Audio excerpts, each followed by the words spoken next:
বিন্দু ঢুকছে পর পর। আমার তো মনে হচ্ছে এখানকার নয়, অনেক দূর দূর থেকে এসছে। কারণ আমার যখন গেছিলাম তখন তো এত বাঁক আমরা দেখিনি, আর এত স্টাইলিশ বাঁক আমরা দেখিনি। কারণ হয়তো এরা ওখানে নয়, এরা হয়তো বজবজ থেকে বা বুরুল থেকে বা কালীঘাট থেকে অন্য অন্য জায়গা থেকে এসেছে আর কি, হতে পারে। কারণ ভক্তর তো আনাগোনা কম নেই, বাবার ভক্ত কত দেখো। তোমরা যারা ভাবো যে পূর্ণিমায় ভাই কে জল ঢালতে যায়, তো এই ভিডিও সম্পূর্ণ তোমাদের জন্য। দেখো পূর্ণিমায় কত ভক্ত আসে ভাই। অন্য সিজনে তোমার সন্ন্যাস বলো, শ্রাবণ মাসে বলো, তা থেকে বেশি আনন্দ হয় এই পূর্ণিমাতে। সত্যি তোমরা যদি কোনোদিন পূর্ণিমায় না আসো, আমি তোমাদেরকে বলছি তোমরা একবার হলো পূর্ণিমাতে এসে দেখো, তোমাদের যে আনন্দটা হবে না, যা সুখ লাগবে না, তোমাদের মানে বলে বলতে পারবো না। যারা পূর্ণিমা ভক্ত তারা শুধু এটা রিয়েলাইজ করতে পারবে। তো যা হোক, এই বাঁকগুলো পরপর ঢুকছিল, আমরা বেরিয়েছিলাম। আর তারপর তো আমার বন্ধুর সামনে বসছিল, আমরা ওর থেকে অনেকটাই এগিয়ে এসেছিলাম, যেহেতু আমাদের একটা বাঁক আর তিনজন, আমাদের বাঁকটা বসে গেছিল সেই জন্যে।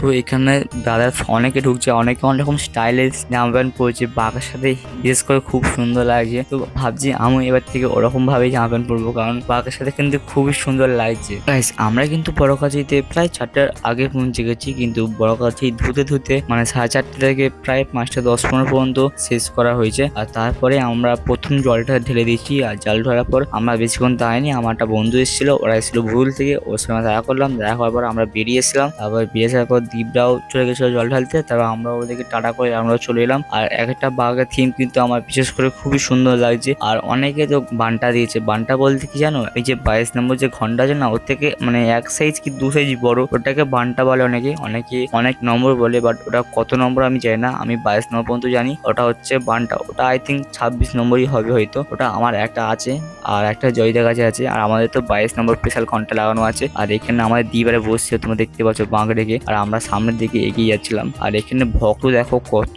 আসছে, এটাই তো আনন্দ। এত ভক্ত দেখলে যে কি আনন্দ হয় না গাইস। এই যে বাঁকগুলো ঢুকছে, এরা হয়তো আই থিঙ্ক ভোরবেলা বেরিয়েছে, কারণ আমরা বেরিয়েছি পুরো রাতেবেলা। আই থিঙ্ক 1-2 বাজে তখন আমরা বেরিয়ে গেছিলাম। আর এরা হয়তো ভোরবেলা বেরিয়েছে, ওই জন্য সকাল হয়ে গেছে এখানে পৌঁছতে। আর আমরা তো ভোরের মধ্যেই পৌঁছে গেছি বড়গাছিতে। তাই তোমাদেরকে বলছি, তোমরা যখন আসবে আর কি, এখানে একটু সবর সবর আসবে, না ভিড় হয়ে যাবে। তো এর পরের বার পূর্ণিমায় তোমরা কে কে আসছো অবশ্যই কমেন্টে জানাবে। আর তোমরা যদি রায়পুরে আসো, আমার সঙ্গে অবশ্যই কন্ট্যাক্ট করে নেবে, আমাকে ডিএম করবে। চলো গাইস, রাধে রাধে, দেখা হচ্ছে নেক্সট ভিডিওতে। হর হর মহাদেব ভাই।